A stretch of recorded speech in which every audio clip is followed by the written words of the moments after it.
형수님 18억 내놔요. 그거 내 거예요. 전 드릴 수 없어요. 죄송해요, 도련님. 여러분, 이 이야기를 듣고 나면 잠을 못 잘 거예요. 78세 아버지가 세상을 떠났는데 18억 원짜리 집을 친아들 둘이 아닌 첫째 며느리에게만 물려줬다는 거예요. 더 이상한 건 이 며느리 평소에 시댁 일에 별로 나서지도 않던 사람이었어요. 그런데 왜 18억을 혼자다? 당연히 형제들이 발칵 뒤집혔죠. 형수가 치매 걸린 아버지를 속였다. 사기다 하면서요. 근데 놀랍게도 법적으로는 완벽한 문서였어요. 공증까지 받은 진짜 유언장이었다고요. 그러자 형제들이 무서운 일을 저지르기 시작합니다. 첫째 며느리를 완전히 망가뜨리려는 계획을 세운 거예요. 하지만 이 사건에는 아무도 몰랐던 충격적인 비밀이 숨어 있었어요. 이웃집 슈퍼마켓 사장이 목격한 것, 아버지의 비밀 금고에서 발견된 것들, 진실을 알고 나면 여러분도 깜짝 놀랄 거예요. 과연 18억을 받을 자격이 있는 사람은 누구였을까요? 이 미스터리한 이야기 끝까지 들어보세요. 안녕하세요. 주인장 민지입니다. 구독과 좋아요를 눌러주세요. 큰 축복이 있으실 거예요. 그럼 바로 시작하겠습니다. 10월에 차가운 바람이 불던 날, 78세의 아버지 김영수 씨가 세상을 떠나셨습니다. 3일장을 치르고 돌아온 서울 신림동 아버지의 집은 묘하게 고요했습니다. 마치 주인을 잃은 집이 숨을 죽이고 있는 것 같았습니다. 형제 둘과 세 며느리가 아버지의 3층 근린상가 주택으로 모였습니다. 둘째 김영진과 그의 아내 박미선, 셋째 김영철과 그의 아내 최순자, 그리고 작고한 첫째의 아내인 첫째 며느리 이정희였습니다. 1층은 세입자가 들어와 있고 2층과 3층은 아버지가 혼자 살던 공간이었습니다. 셋째 영철이 희죽거리며 말했습니다. 형, 재산부터 나눕시다. 어떻게 분배해야 돼? 엠빵하는 거야? 아니면 가족 인원수대로 하나? 큰형수는 혼자니까. 제일 적게 받겠네? 그러자 막내 며느리 최순자가 받아쳤습니다. 아니, 형님은 남편도 없는데 유산 상속받는 게 맞아요? 그때 영진이 한숨을 깊게 쉬며 말했습니다. 아버지 돌아가신 지 얼마나 됐다고 벌써 재산 타령이야. 재산 나누는 건 정리가 끝나면 차차 하자. 아직 정리부터 하자. 둘째 영진이 촐랑대는 셋째 내외가 못마땅하다는 듯이 차갑게 말했습니다. 집안은 정말 물건이 산더미였습니다. 오래된 신문들, 각종 영수증들, 둘째 며느리 미선이 코를 막으며 인상을 찡그렸습니다. 냄새 너무 심한데. 이거 우리가 다 치울 수 있을까요? 여보, 업체 부르는 게 낫겠어요. 우리 힘으로는 빡세다고. 첫째 며느리 정희가 조심스럽게 끼어들었습니다. 평소 시댁 일에 나서는 것을 꺼렸지만 시아버지의 시신을 화장하는 내내 의문이 있었습니다. 그런데 아버님이 살아계실 때 어머님 옆에 묻어달라고 하지 않았나요? 합장으로 하자고 하셨는데 화장한 이유가 있나요? 셋째 영철이 짜증 섞인 목소리로 대답했습니다. 아이고, 형수. 죽으면 뭘 알겠어요. 그냥 요즘엔 다 그렇게 간결하게 해요. 화장해서 납골당에 모시는 게 관리도 편하고 산소까지 찾아가서 합장하려면 얼마나 복잡해요. 돈도 더 비싸고 엄마도 땅 파서 납골당으로 옮겨야겠어. 둘째 며느리 미선이 정의를 깔보듯 말했습니다. 형님은 가방끈이 짧잖아요. 눈치를 못 배운 건지. 순간 거실에는 정적이 일었습니다. 그러자 둘째 며느리가 당황한 듯 말했습니다. 농담이에요. 농담. 가방끈과 눈치가 무슨 상관이야. 농담으로 그냥 한 말이지. 첫째 며느리 정희는 더 이상 말하지 않았습니다. 시댁에서는 항상 그녀의 의견이 무시되는 게 일상이었으니까요. 정희의 입가가 파르르 떨렸습니다. 이런 대우가 지치고 화가 났습니다. 하지만 정희는 입술을 굳게 다물었습니다. 한참 짐을 정리하던 영철이 아버지 침실 옷장 서랍에서 빨간 도장이 선명하게 찍힌 두꺼운 봉투를 발견했습니다. 봉투 겉면에는 중요라고 굵은 글씨로 적혀 있었습니다. 영철이 봉투를 들어 올리며 형에게 소리쳤습니다. 형, 이게 뭐야? 뭔가 중요한 것 같은데? 모두가 거실로 모였습니다. 권위 있어 보이는 봉투의 주변이 긴장된 공기로 가득 찼습니다. 셋째 영철이 조심스럽게 봉투를 뜯었습니다. 안에는 두꺼운 서류 뭉치가 들어 있었습니다.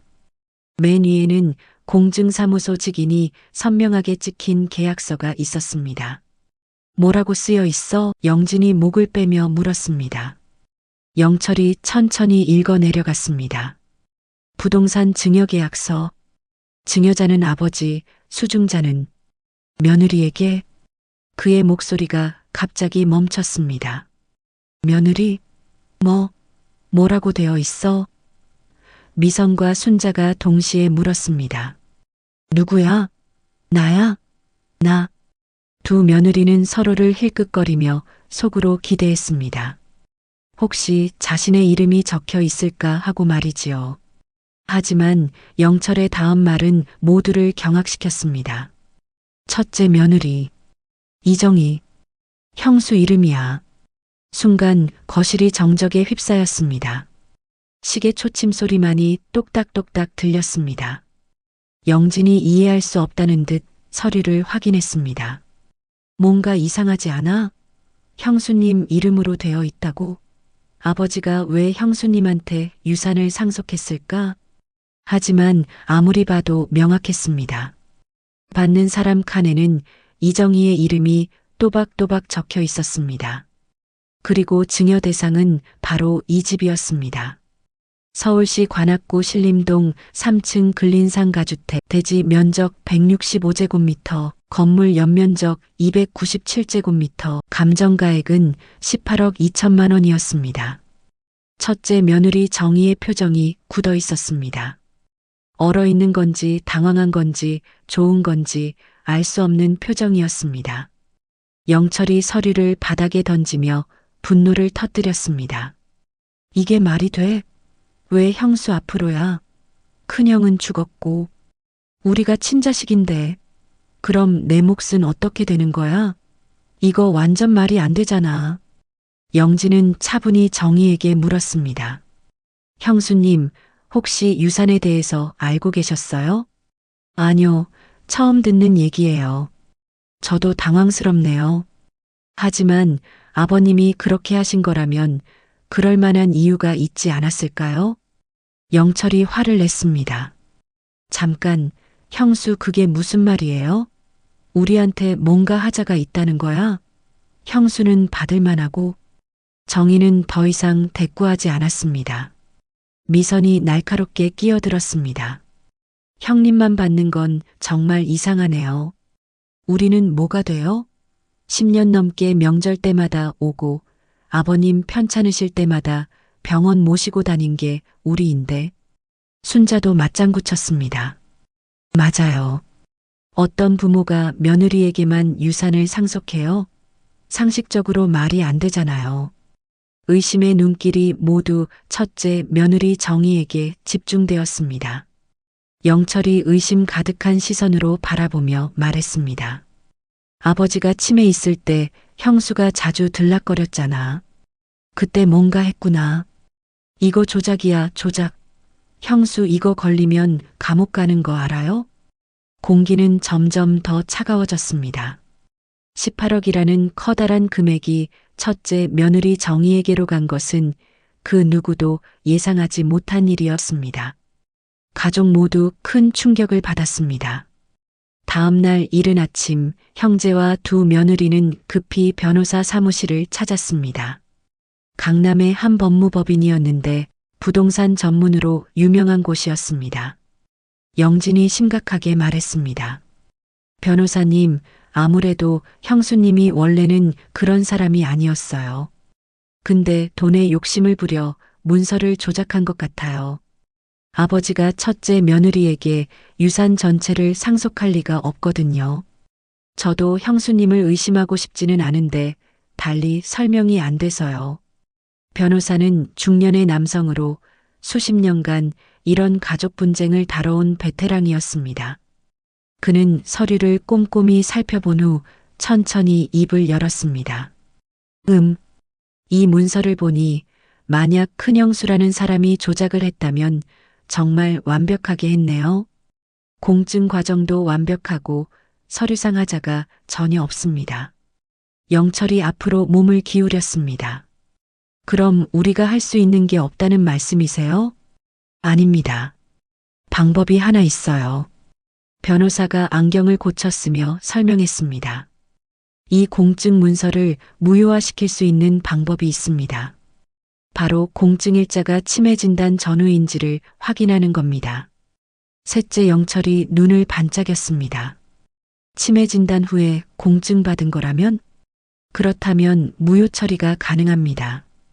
의사 능력이 없는 상태에서 체결한 계약은 법적 효력이 없거든요. 큰형수가 아버지 치매 걸린 뒤로 더 자주 들락거렸어. 어쩐지 그런 꿍꿍이가 있었구나. 가방끈 짧은 것들은 하여간 안 돼. 형제와 며느리는 추악한 정의의 사기극에 대한 진실을 긴장하며 기다렸습니다. 변호사가 컴퓨터로 데이터베이스를 확인했습니다. 의료기록, 공증기록, 각종 공문서들을 대조해 봤습니다. 공증일자가 작년 7월 15일이고 변호사가 중얼거렸습니다. 치매 진단일은 6월 23일이네요. 침묵이 흘렀습니다. 그럼요? 사기죠? 영철이 소란스럽게 물었습니다. 변호사가 고개를 저었습니다. 공증이 치매 진단보다 11개월, 거의 1년 앞서 이루어졌습니다. 법적으로는 완전히 유효한 문서입니다. 이러면 힘든 싸움이 되겠는데요. 좌절감이 사무실을 가득 채웠습니다. 그럼 정말 방법이 없는 건가요? 미선이 울먹이며 물었습니다. 사실 제가 30년간 이런 일을 해오면서 봐온 바로는 변호사가 말을 멈췄습니다. 뭐요? 모두가 귀를 기울였습니다. 일반적으로 시부모가 며느리에게만 전 재산을 상속하는 경우는 거의 없어요. 확실히 뭔가 냄새가 나요. 근데 이 방법이 너무 정확하고 깔끔해서요. 현재로는 구멍이 없어요. 아니면 진짜로 공증을 받은 건데 그렇다면 뭔가 가족들만이 아는 특별한 이유가 있었을 가능성이 높습니다. 하지만 그게 무엇인지는 제가 알 수는 없죠. 뭐 그런 거 없으세요? 변호사가 가족에게 물었지만 다들 눈만 꿈뻑이고 있다가 영철이 소리쳤습니다. 그런 게 어딨어요? 형수년이 사기꾼이네. 나쁜 년. 결국 빈손으로 나와야 했습니다. 법적으로는 완벽한 문서였던 겁니다. 며칠 후 형제들은 전략을 바꿨습니다. 강경책보다는 회유책으로 가기로 한 것입니다. 그들은 첫째 며느리에게 조용히 만나자고 연락했습니다. 장소는 집 근처의 조용한 찻집이었습니다. 오후 2시 손님이 별로 없는 시간이었습니다.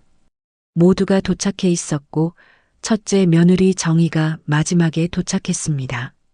정희의 눈가에는 불안함이 스쳐갔습니다.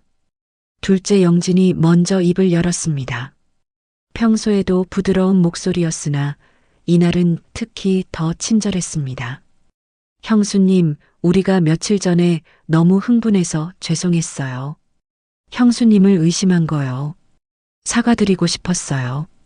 갑자기 그런 일이 생기니까 저희가 당황했던 거죠.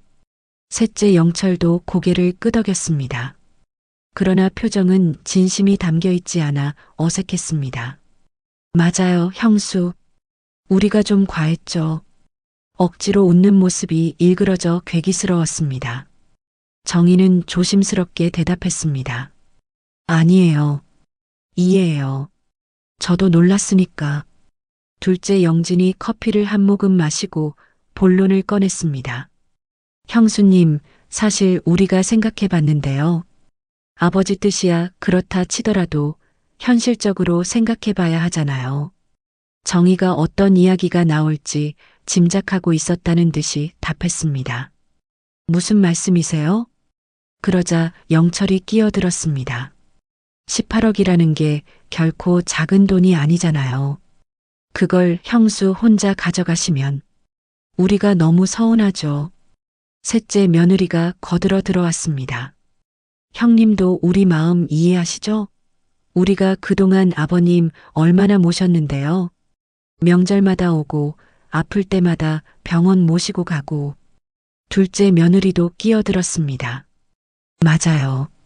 형님, 제가 얼마나 아버님 뒷바라지 했는데요. 빨래도 해드리고 반찬도 해다 드리고. 그런데 형님만 받으면 우리는 뭐가 돼요? 첫째 며느리 정희의 눈빛이 흔들렸습니다. 사실 그들의 말에도 일리가 있었습니다.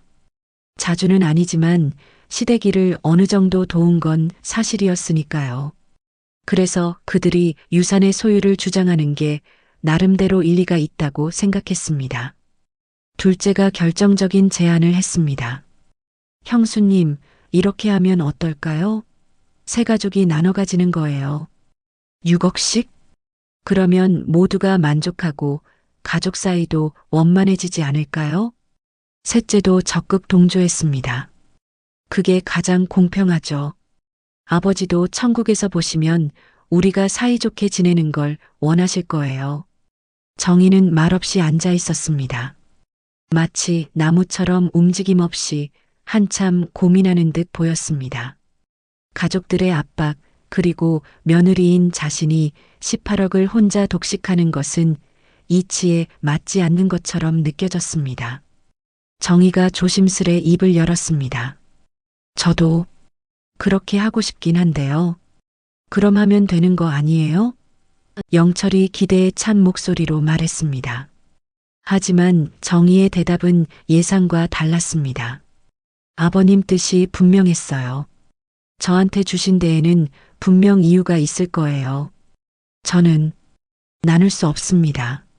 순간 찻집안의 분위기가 얼어붙었습니다. 모든 이들이 한 방 얻어맞은 것처럼 얼떨떨했습니다. 영진이 차분하면서도 조심스럽게 말했습니다. 형수님, 시간을 조금 갖고 차분히 생각해 주세요.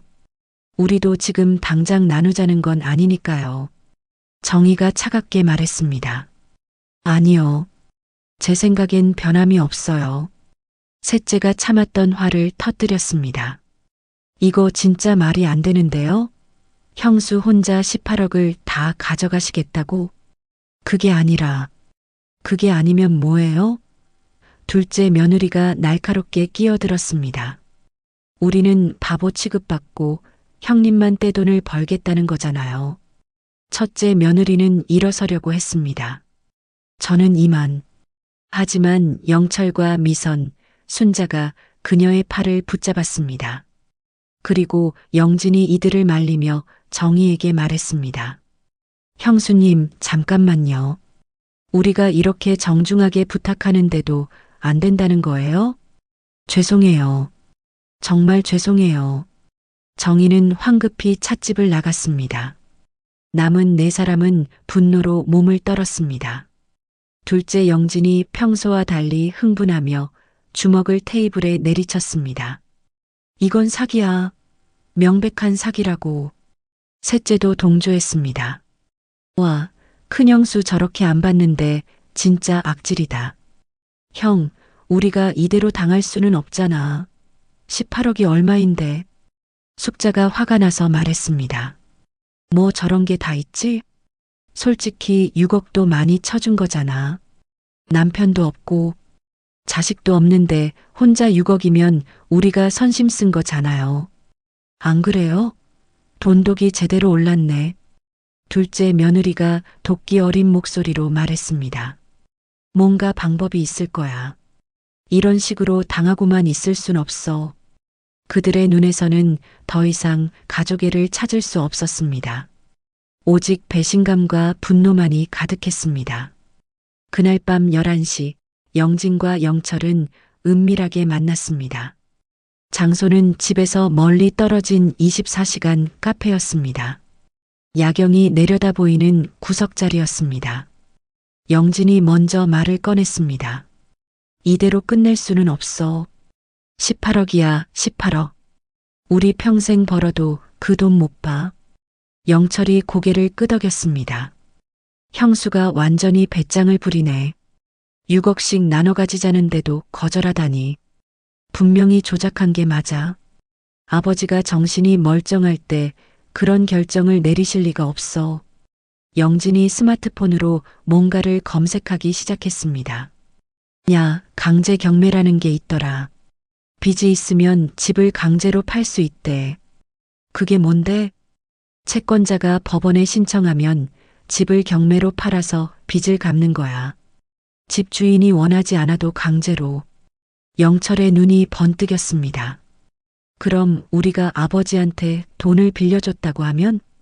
그렇지. 차용증만 있으면 돼. 영진이 주변을 둘러본 후 더욱 낮은 목소리로 말했습니다. 내 친구 중에 인쇄업 하는 놈이 있어. 걔한테 부탁하면 아버지 필적 비슷하게 만들 수 있을 거야. 하지만 돈을 빌려줬다는 증거는? 그건 현금으로 줬다고 하면 되지. 요즘 어른들은 은행 안 믿고 현금 거래 많이 하잖아.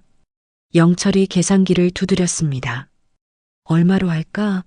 너무 크면 의심받고. 10억 정도? 18억짜리 집이니까 10억 정도면 경매 넘어가도 남은 돈이 있을 거야. 좋아. 그럼 내 지인한테 부탁할게. 5억. 형 아는 사람에게 5억 빌린 걸로 처리해보자. 영철이 사악한 미소를 지었습니다. 완벽한 계획이야. 형수가 아무리 버텨도 법원 명령은 어쩔 수 없지. 영진이 갑자기 떨리는 목소리로 말했습니다. 그런데 혹시 들킬까봐 무서운데. 뭐가 무서워? 아버지는 돌아가셨고 우리 말고는 아무도 모르는 일이야. 현금 거래였다고 하면 증명할 방법도 없고. 영진이 조금 망설였습니다. 영철이 단호하게 말했습니다. 우리가 원래 받아야 할 돈을 되찾는 거야. 형수가 먼저 사기를 쳤으니까 우리도 그에 상응하는 조치를 취하는 거지. 그래, 맞아. 우리가 당할 이유는 없어. 영진이 구체적인 계획을 세우기 시작했습니다. 일단 차용증을 만들고 내용 증명을 보내는 거야. 빚을 갚으라고. 그 다음에 법원에 강제 경매 신청하면 돼. 얼마나 걸려? 보통 3, 4개월? 매각기일 잡히면 형수도 못 버텨. 결국 나와야 할 거야. 영진이 손뼉을 쳤습니다. 그들은 세부 계획을 짜기 시작했습니다. 차용증에 들어갈 내용, 이자율, 변제 기일 등등. 마치 진짜 채권자인 것처럼 완벽하게 꾸며냈습니다. 계획은 점점 구체화되었습니다. 그들은 새벽 2시까지 모든 세부 사항을 정리했습니다. 마지막에 영진이 말했습니다. 절대 들키면 안 된다. 이 일은 우리 둘만 아는 거야. 당연하지. 입 단단히 봉해야 돼. 2주 후 첫째 며느리 정희의 집 우편함에 두꺼운 등기 우편이 도착했습니다. 발송인은 김성호라는 낯선 이름이었습니다. 정희는 봉투를 뜯어보며 의아해했습니다. 김성호? 누구지? 아는 사람도 아닌데. 내용물을 꺼내자 내용 증명 우편이라는 큰 글자가 눈에 들어왔습니다. 그리고 그 아래 무시무시한 내용이 적혀 있었습니다. 채무이행 최고 통지서, 채무자 김영수 작고, 연대보증인 이정희, 귀하의 시아버지 김영수 씨께서 본인으로부터 차용한 5억 원에 대하여 변제기일이 경과하였음에도 변제하지 아니하고 있습니다. 차용 내역, 차용일자 2023년 2월 15일, 차용 금액 금 5억 원, 이자 연 10%, 변제기일 2024년 2월 15일, 현재 연체료 포함 채무액 금 5억 5천만 원. 이에 본 통지서 도달일로부터 7일 이내에 위 채무를 변제하지 아니할 경우 서울시 관악구 신림동 소재 부동산에 대하여 강제 경매를 신청할 것임을 통지합니다. 정희의 손이 떨렸습니다. 5억? 아버님이 5억을 빌렸다고? 그런 얘기 들은 적이 없는데. 더 당황스러운 건 자신이 연대보증인으로 되어 있다는 점이었습니다. 연대보증인이 뭔지도 정확히 모르지만 뭔가 무서운 단어 같았습니다. 급히 인터넷으로 검색해보니 연대보증인은 채무자와 똑같은 책임을 진다는 것이었습니다. 즉, 아버지가 갚지 못하면 자신이 대신 갚아야 한다는 뜻이었습니다. 이상해. 나는 보증을 선 적이 없는데. 그날 저녁 또 다른 등기우편이 도착했습니다. 내용은 비슷했지만 이름이 달랐습니다. 5억 원. 이번에는 박민수라는 이름이었습니다. 또 5억? 그럼 총 10억? 첫째 며느리는 정신이 혼미해졌습니다. 아버지가 10억 원의 빚을 지고 돌아가신 거였나요? 그럼 18억 원짜리 집을 물려받았지만 실제로는 8억 원의 가치밖에 없다는 뜻이었습니다. 3일 후 더욱 충격적인 우편물이 도착했습니다. 이번에는 법원 마크가 찍힌 공문서였습니다. 강제 경매 개시 결정 통지서. 첫째 며느리는 그 순간 다리에 힘이 풀렸습니다. 법원에서 온 공문서라니요. 이제 정말 현실이 되어버린 것입니다. 본 법원은 채권자 김성호, 박민수의 신청에 의하여 아래 부동산에 대한 강제 경매를 개시하기로 결정하였음을 통지합니다. 경매 부동산 서울시 관악구 신림동 123-45 지상 3층 건물 감정가액 18억 2천만 원 최저 매각가액 14억 5,600만 원 그리고 마지막 한 줄이 가장 무서웠습니다. 매각기일 2024년 11월 15일 오후 2시 바로 한 달 후였습니다. 정희는 급히 둘째 영진에게 전화를 걸었습니다. 여보세요? 도련님, 큰일 났어요. 둘째의 목소리는 이상하게 차분했습니다. 무슨 일인데요, 형수님? 아버님이 빚이 있었대요. 10억 원. 지금 집이 경매로 나간다고 법원에서 통지서가 왔어요. 네, 10억이요? 영진이 놀란 척 연기했습니다. 그럼 우리가 받을 유산도 없다는 얘기네요? 어떡하죠? 한 달 후면 집이 팔린대요. 글쎄요. 저희도 어떻게 할 방법을 모르겠는데. 빚이 있으면 갚아줘야죠. 어쩔 수 없네요. 전화를 끊고 나서 영진은 영철에게 문자를 보냈습니다. 시작됐다. 형수가 완전히 당황해하네. 며칠 후 영철이 정희에게 전화를 걸었습니다. 목소리에는 조롱기가 섞여 있었습니다. 형수, 어떠세요? 경매 준비는 잘 되세요? 짐은 다 쌌어요? 뭐라고요? 아, 몰랐어요? 경매 나가면 집 비워야 하는 거 아시죠? 떳떳하면 끝까지 버텨봐요. 정희는 그 순간 뭔가 이상하다는 것을 깨달았습니다. 형제들의 반응이 너무 담담했습니다. 10억 원의 빚이 발견됐는데도 전혀 놀라지 않았습니다. 하지만 확실한 증거는 없었습니다. 그리고 시간은 계속 흘러갔습니다. 매각기일이 점점 다가왔습니다. 2주 전, 1주 전, 3일 전. 첫째 며느리는 절망적이었습니다. 변호사를 찾아가 봐도 빚이 있으면 어쩔 수 없다. 금매를 해서 팔거나 집을 담보로 대출을 받아서 갚아라라는 말만 들었습니다. 그러나 더욱 최악인 것은 채권자들에게 연락해봤지만 전화를 받지 않는다는 것이었습니다. 매각 전날 밤 첫째 며느리는 아버지 영정 앞에 무릎 꿇고 울었습니다. 아버님, 왜 도련님들에게 유산을 주시지 않고 저에게 주셨어요? 왜 저에게 일이 분에 넘치는 것을 주셨어요? 정희는 원망인지 죄송함인지 알 수 없는 괴로움에 가슴이 터질 것 같았습니다. 아버님의 유언을 지키지 못해 죄송해요. 경매로 넘어가면 아버님의 유산이 한 푼도 안 남을 거래요. 죄송해요. 18억 원의 집이 경매로 넘어가기 전에 10억을 갚으면 8억 원 정도는 남을 것입니다. 그렇게 될 수 있게 방법을 찾아야 했습니다. 그러나 시간이 너무 부족했습니다. 대출엔 시간이 걸리고 바로 내일이 경매기일이었습니다. 그녀는 체념했습니다.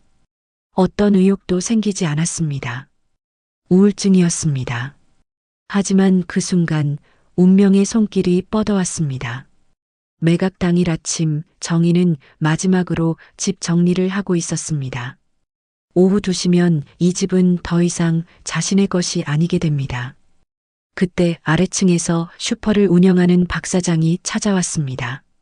60대 중반의 인자한 인상을 가진 분이었습니다. 첫째 며느리님이시죠? 잠깐 이야기 좀 할까요? 네, 사장님. 무슨 일이세요? 박 사장은 조심스럽게 말을 꺼냈습니다.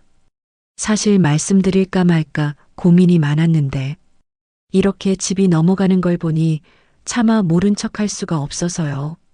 무슨 말씀이세요? 새벽마다 둘째 아들이 술 취해서 왔거든요. 그때마다 할아버지한테 소리를 지르고 그랬어요. 첫째 며느리의 눈이 커졌습니다. 둘째 도련님이요? 그럴 사람이 아닌데요? 언제요? 한 2년 전부터요. 새벽 2시, 3시에 와서 미리 상속해. 내일 당장 돈 가져와. 하면서 욕을 하고 할아버지가 얼마나 힘들어 하셨는지 몰라요. 박 사장은 계속 증언했습니다. 한 번은 너무 시끄러워서 제가 나가봤는데 둘째 아들이 할아버지 멱살을 잡고 흔들고 있더라고요. 다른 집들은 다 미리 해줘. 왜 나만 안 해줘 하면서요. 정말이에요? 네. 동네 사람들이 다 알아요. 불효도 그런 불효가 없다고 난리였죠. 그런데 겉으로는 멀쩡한 척 하니까 참 무서웠어요. 첫째 며느리는 충격받았습니다. 평소 점잖고 예의 바르다고 생각했던 둘째 도련님의 숨겨진 모습이었습니다. 그래서 아버님이 어떻게 하셨어요? 처음엔 안 주셨대요. 그런데 나중엔 견디지 못하고 돈을 주시더라고요. 돈을요? 네. 할아버지가 직접 말씀하셨어요. 박 사장, 나 이제 못 살겠어. 새벽마다 와서 난리치니까 이웃들한테 미안하고 나도 스트레스로 잠을 못 자겠어. 하시면서요. 박 사장은 더 구체적인 증언을 했습니다. 한 번은 할아버지가 은행에서 돈을 찾아오시더라고요. 뭉치로 된 현금을. 그리고 둘째 아들 오는 날에 주셨어요. 그 뒤로 한동안 조용했죠. 얼마나 주셨을까요? 글쎄요. 정확한 액수는 모르겠지만 상당히 많은 것 같았어요. 할아버지 표정이 너무 힘들어 보이셨거든요. 정희의 머리가 복잡해졌습니다. 둘째 도련님이 아버님의 멱살을 잡고 욕을 했다는 것이 사실이 아닌 것 같았습니다. 사장님, 셋째는 어땠어요? 둘째보다는 덜했어요. 적어도 술 먹고 소리 지르진 않았으니까. 근데 할아버지가 셋째 아들에 대한 이야기도 해서 알았죠. 셋째는 액수가 더 컸던 것 같아요. 박 사장이 한숨을 쉬었습니다. 할아버지가 얼마나 스트레스 받으셨는지 그때부터 급격히 늙으신 것 같아요. 치매도 그때부터 시작된 것 같고 첫째 며느리는 진실이 보이기 시작했습니다. 사장님, 이런 일들이 언제까지 계속됐어요? 할아버지가 치매 걸리기 몇 달 전까지. 그 뒤로는 안 왔어요. 아마 원하는 만큼 받았나 봐요. 첫째 며느리는 이제 확신했습니다. 뭔가 숨겨진 진실이 있다는 것을. 사장님, 혹시 이런 일들을 증명할 수 있는 게 있을까요? 제가 영상 하나 보여드릴까요? 제가 몇 개 찍어둔 게 있거든요. 나중에 신고하려고요. 하도 지독하게 할아버지를 못 살게 구니까요. 슈퍼 사장이 핸드폰 영상을 틀어줬는데 얼굴은 보이지 않지만 창문으로 비치는 실루엣과 목소리는 영진의 것이었습니다. 정말 입에 담기도 힘든 욕을 동네가 떠나가라 지르고 있었습니다.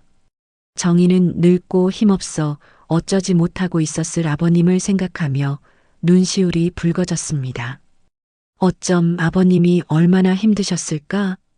강한 연민과 동정심이 들었습니다.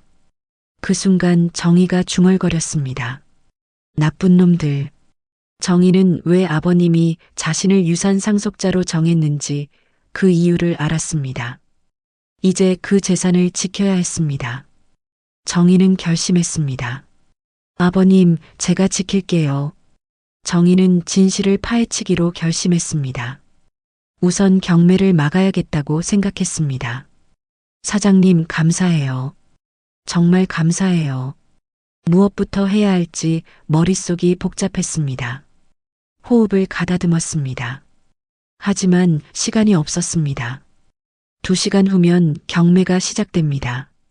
정희는 급히 택시를 잡았습니다. 손이 떨려서 문고리를 제대로 잡을 수도 없었습니다. 서초 법원으로 가주세요. 급해요. 택시기사가 룸미러로 정희를 바라봤습니다. 괜찮으세요? 얼굴이 너무 하얘요. 네. 급한 일이 있어서요.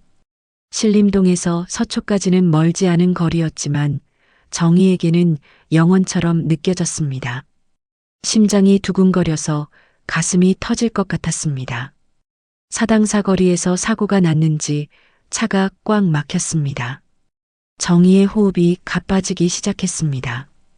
기사도 덩달아 조급해졌습니다. 빨리 가셔야 하는 거죠? 네, 18억이 걸린 일이어서요. 제가 그 재산 지켜드려 볼까요? 기사의 눈빛이 달라졌습니다. 돕고 싶은 마음이 들었던 겁니다. 정희의 모습에서 진심을 느꼈습니다. 제가 기사 생활을 많이 해서 급해질 때 사람의 본색이 나온다는 걸 잘 알고 있거든요. 손님은 좀 다르네요. 보통 이럴 때면 빨리 가달라고 수십 번씩 얘기해요. 욕하는 사람도 있고, 그런데 손님은 이 순간에도 자신 혼자서 자신의 일을 감당해내고 있는 것 같아요. 저에게 그 어떤 압박이나 불법을 요구하지 않으시잖아요. 그래서 돕고 싶어요. 기사는 비상 깜빡이를 켰습니다.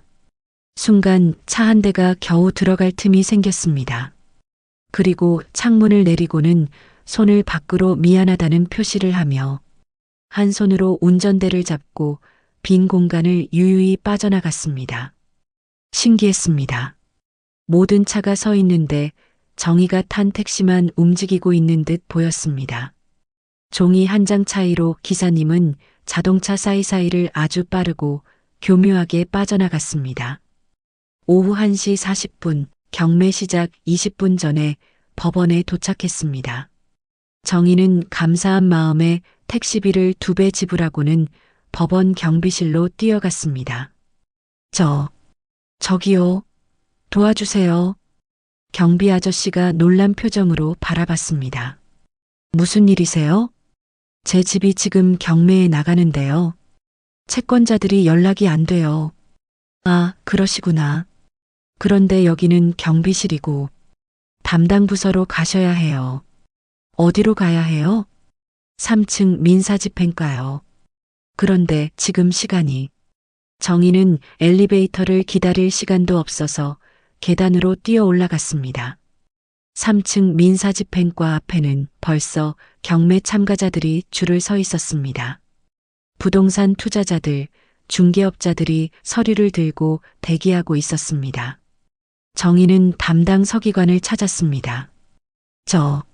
저기요. 긴급한 일이 있어요. 무슨 일이신가요? 곧 경매가 시작되는데요. 제가 채무자인데요. 돈을 갚고 싶어요. 그런데 채권자들이 연락이 안 돼요. 서기관이 이상하다는 표정을 지었습니다. 채권자가 연락이 안 된다고요? 그게 말이 됩니까? 정말이에요. 김성호, 박민수라는 사람인데 계속 전화해도 안 받아요. 잠깐만요. 그럼 채권자들이 돈을 받을 생각이 없다는 얘기네요? 그런 게 어디 있어요? 서기관도 뭔가 수상하다는 것을 느꼈습니다. 혹시 변제 공탁은 해보셨어요? 그게 뭔가요? 채권자가 연락을 받지 않으면 법원에 돈을 맡겨두는 거예요. 그럼 경매를 중단할 수 있어요. 정희의 눈에 희망이 보였습니다. 그러나 지금 현금 10억이 있진 않았습니다. 그럼 제가 어떻게 해야 하죠? 시간이 너무 촉박한데. 일단 변호사와 상의해 보세요. 저는 변호사가 없어요. 법원 앞에 능력 있는 변호사들 쫙 깔려 있습니다. 빨리 뛰어요. 정희는 급히 법원 앞으로 뛰어나갔습니다. 법원 주변에는 변호사 사무실들이 즐비했습니다. 가장 가까운 곳으로 뛰어들어갔습니다. 변호사님, 도와주세요. 젊은 남자 변호사가 놀라서 일어났습니다. 무슨 일이세요? 제 집이 지금 경매에 나가는데 돈을 갚고 싶어도 채권자들이 연락이 안 돼요. 뭔가 수상하기도 한데. 지금 우선 경매를 멈추고 싶어요. 정희는 숨을 헐떡이며 상황을 설명했습니다. 슈퍼 사장의 증언, 채권자들의 수상한 행동, 형제들의 반응까지. 변호사는 듣다가 표정이 점점 심각해졌습니다. 이거 명백히 수상한데요? 정말요? 채권자가 10억을 빌려줬으면서 단 한 번도 연락도 안 받고 변제 의사도 확인 안 한다? 이건 말이 안 돼요. 형제들이 조작한 것 같은데요. 못 받는 유산을 경매로 안전하게 받으려는 거죠. 90% 이상 지인에게 부탁했을 거예요. 확실해요. 변호사가 시계를 봤습니다. 지금 몇 시죠? 10분밖에 안 남았네요. 그럼 못하는 건가요? 아니에요. 할 수 있어요. 일단 경매 정지 신청부터 해야겠어요. 변호사는 번개같이 움직였습니다. 채권 자체가 허위일 가능성이 높습니다. 채권자 연락 불가, 차용 경위 불분명. 이건 충분한 근거가 돼요. 5분 만에 경매 정지 신청서를 작성했습니다. 가시죠, 빨리. 현재 시간은 56분이었습니다. 정희와 변호사는 법원으로 뛰어갔습니다. 4분 뒤면 경매 시작이었습니다. 오후 1시 59분 경매 시작 1분 전이었습니다. 판사는 경매를 시작하려 했습니다. 경매에 참여한 사람들은 매물에 대한 기대감이 가득했습니다. 변호사는 담당 판사에게 긴급히 신청서를 제출했습니다. 판사가 서류를 훑어보더니 말했습니다. 채권자 연락 불가라. 이건 문제가 있어 보이네요. 일단 경매를 30분 연기하겠습니다. 그동안 채권자들에게 연락해 보세요. 경매 참석자들의 실망의 탄성이 터져나왔습니다. 정희는 30분간 채권자들에게 전화를 했지만 받지 않았습니다. 두 사람 다 안 받는다고요? 경매를 중단하겠습니다. 경매가 중단되자 정희는 급히 집으로 돌아갔습니다. 슈퍼 사장의 증언이 사실이라면 분명 집에 증거가 있을 것이었습니다. 아버지의 서재로 들어가서 서류들을 뒤지기 시작했습니다. 분명히 있을 거야. 아버님이 그런 분이셨어. 서랍을 하나하나 열어봤습니다. 그리고 책상 맨 아래 서랍에서 두꺼운 파일을 발견했습니다. 가족 관련이라고 적혀 있었습니다. 파일을 열자 놀라운 것들이 나왔습니다. 첫 번째는 은행 통장 사본들이었습니다. 둘째 영진에게 5천만 원, 또 5천만 원, 또 5천만 원? 총 1억 5천만 원이 영진에게 이체되어 있었습니다. 농협 통장에는 더 큰 금액이 있었습니다. 셋째 영철에게 1억 원, 또 1억 원, 5천만 원? 영철은 총 2억 5천만 원을 받았었습니다. 합계 4억 원. 그리고 더 놀라운 것을 발견했습니다. 아버지의 손글씨로 쓰인 메모장이었습니다. 2021년 3월 영진이 새벽에 술 먹고 와서 소란. 돈 달라고 협박. 5천만 원 줌. 2021년 7월 영진이 또 와서 난리. 이웃들 시선이 부담. 5천만 원 추가. 2021년 11월 세 번째. 더 이상 못 준다고 했지만 안 주면 아버지 폐인 만들겠다고 협박. 5천만 원. 2022년 2월 영철이 와서 사업한다며 1억 요구. 2022년 6월 영철이 또 1억 요구. 2022년 10월 영철이 마지막으로 5천만 원 요구. 2023년 4월 영진이 돈 안 준다고 미친 사람처럼 나를 밀치고 때림. 유산 미리 상속해주는 걸로 하고 서산 땅 중. 더 이상은 못 준다. 용돈은커녕 빼앗기만 하는 놈들. 돈 주면 찾아오지도 않고 연락도 없고 명절에 가끔 오는 것 빼고는 며느리들도 안 옴. 이들에게는 이미 충분히 줬다. 나머지는 정희에게 주고 싶다. 정희만이 진심으로 나를 돌봐줬다. 보일러 바꿔주고 병원 데려다주고 매달 용돈 챙겨주고 맛있는 거도 사다주고 내 얘기 들어주고 정희의 눈에서 눈물이 흘렀습니다. 아버님. 그리고 마지막 페이지에 결정적인 내용이 있었습니다.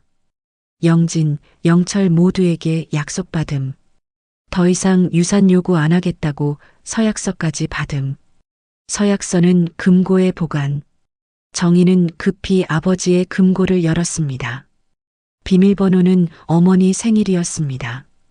금고 안에서 2장의 서약서를 발견했습니다.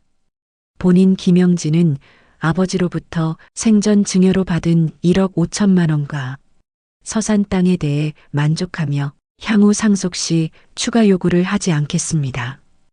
2023년 4월 15일 김영진 서명.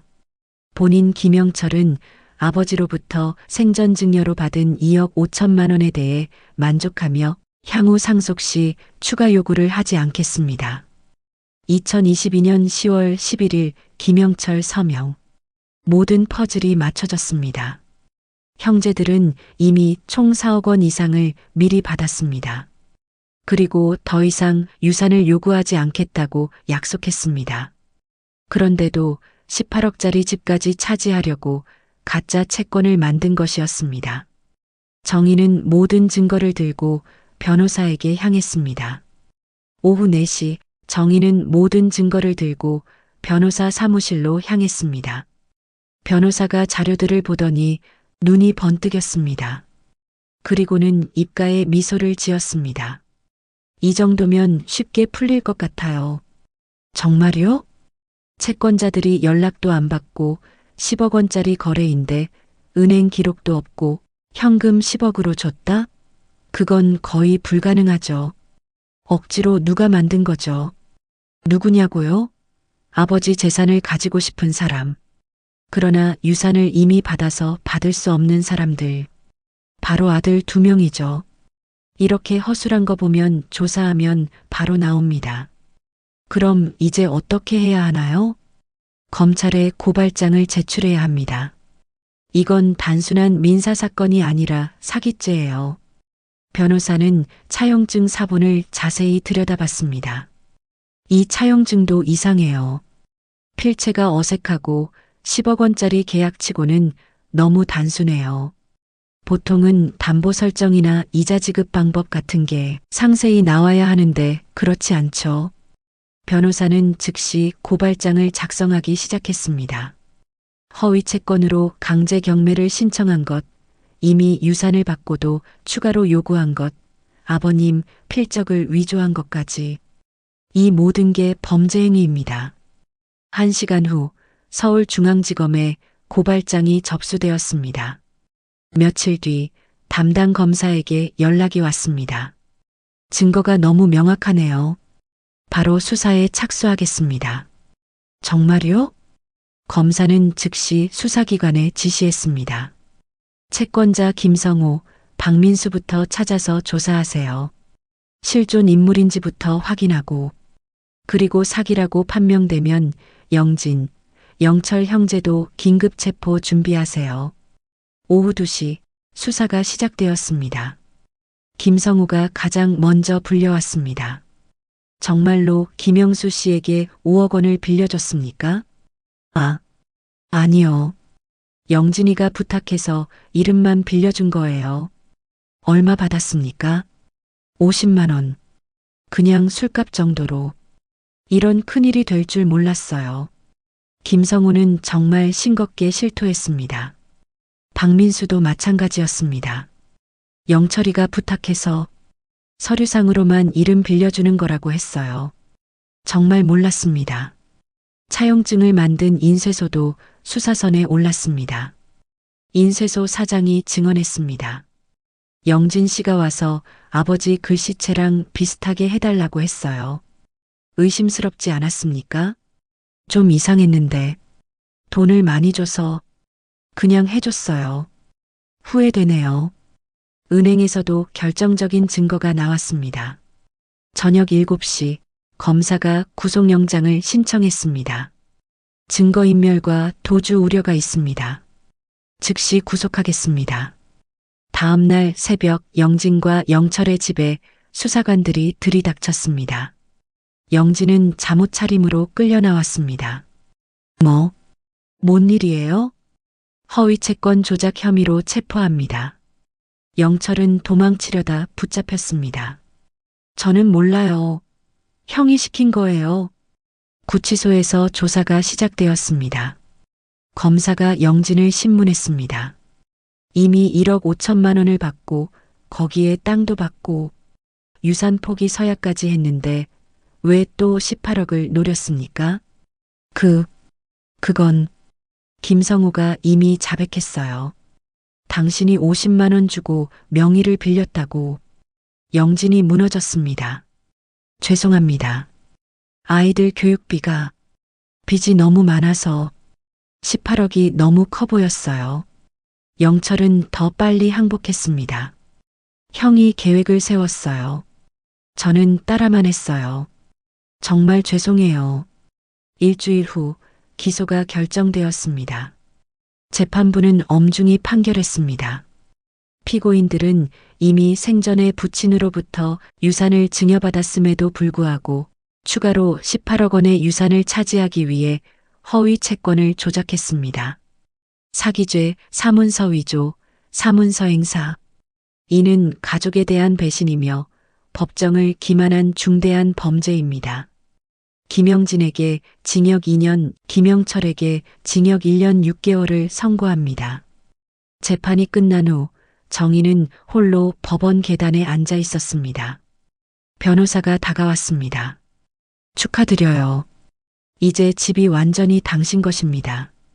감사해요. 정말 감사해요.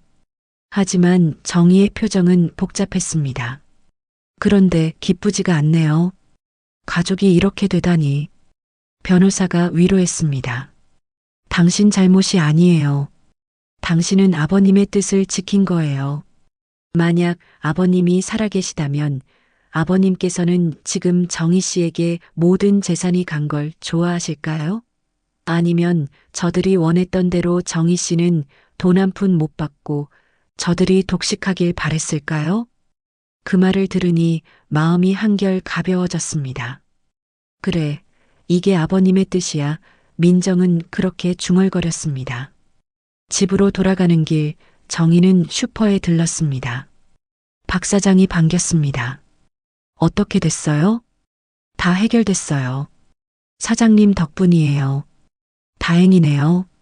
할아버지가 천국에서 기뻐하실 거예요. 정희는 처음으로 마음이 놓였습니다. 진실이 밝혀진 것입니다. 그날 저녁 정희는 아버지 영정 앞에 앉았습니다. 아버님, 웃어야 할지 울어야 할지 나쁜 아들놈들이 다 잡혔어요. 이제 안심하세요. 사진 속의 아버지가 씁쓸하게 미소 짓는 것 같았습니다. 판결이 확정된 후 모든 법적 절차가 마무리되었습니다. 집은 첫째 며느리 이정희의 소유로 최종 확정되었습니다. 그녀가 가장 먼저 한 일은 아버님을 어머님 옆에 모시는 것이었습니다. 그녀는 망자의 뜻을 따라 아버지를 어머니 옆 묘지로 이장했습니다. 합장으로 모신 것입니다. 묘지에서 그녀는 조용히 말했습니다. 아버님, 약속 지켰어요. 이제 어머님과 함께 편히 쉬세요. 그동안 얼마나 힘드셨어요. 자식들 때문에 바람이 불어왔습니다. 마치 아버지가 고맙다고 답하는 것 같았습니다. 이장을 마친 후 그녀는 집을 처분하기로 결심했습니다. 혼자 살기에는 너무 큰 집이었고 너무 많은 상처가 있는 곳이기도 했습니다. 부동산 중개업소를 통해 매물을 내놨습니다. 워낙 좋은 입지라 그런지 문의가 쏟아졌습니다. 경매에 찾아왔던 사람이 관심을 보였습니다. 18억에 매물 내놓으셨다고 들었는데 혹시 협상 가능한가요? 하지만 놀라운 일이 일어났습니다. 집값이 많이 올라 있었던 것입니다. 죄송하지만 현재 시세가 25억을 넘어섰어요. 역세권이고 재개발 예정 구역이라서요. 결국 집은 25억 5천만 원에 팔렸습니다. 그녀는 먼저 그동안 쌓인 빚들을 정리했습니다.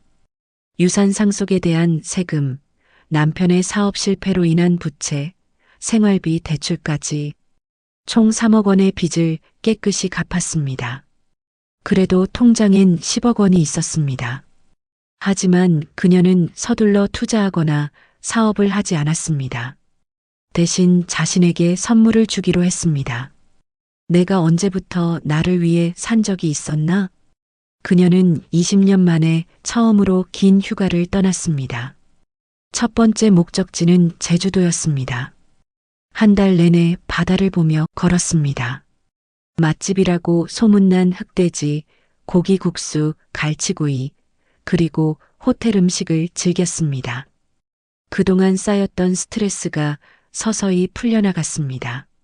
두 번째는 유럽 여행이었습니다. 혼자 떠나는 첫 해외여행이었습니다. 프랑스, 이탈리아, 스위스를 2개월간 여행했습니다. 로마의 트레비 분수 앞에서 그녀는 동전을 던지며 소원을 빌었습니다. 앞으로는 나를 위해 살자. 여행에서 돌아온 후 그녀는 체계적으로 자신을 돌보기 시작했습니다. 먼저 종합 건강검진을 받았습니다. 다행히 큰 문제는 없었지만 그동안 무리했던 몸을 회복시키기 위해 운동을 시작했습니다. 요가, 필라테스, 수영까지 새로운 취미들을 만들어 갔습니다. 그리고 가장 큰 변화는 공부를 다시 시작한 것이었습니다. 젊었을 때 하고 싶었던 공부를 이제라도 해보자. 그녀는 방송통신대학교 문예창작과에 편입했습니다. 언젠가는 책을 써보고 싶다는 꿈이 있었거든요. 새로운 일상이 시작되었습니다. 오전에는 운동하고 오후에는 공부하고 저녁에는 독서를 했습니다. 주말에는 문화생활을 즐겼습니다.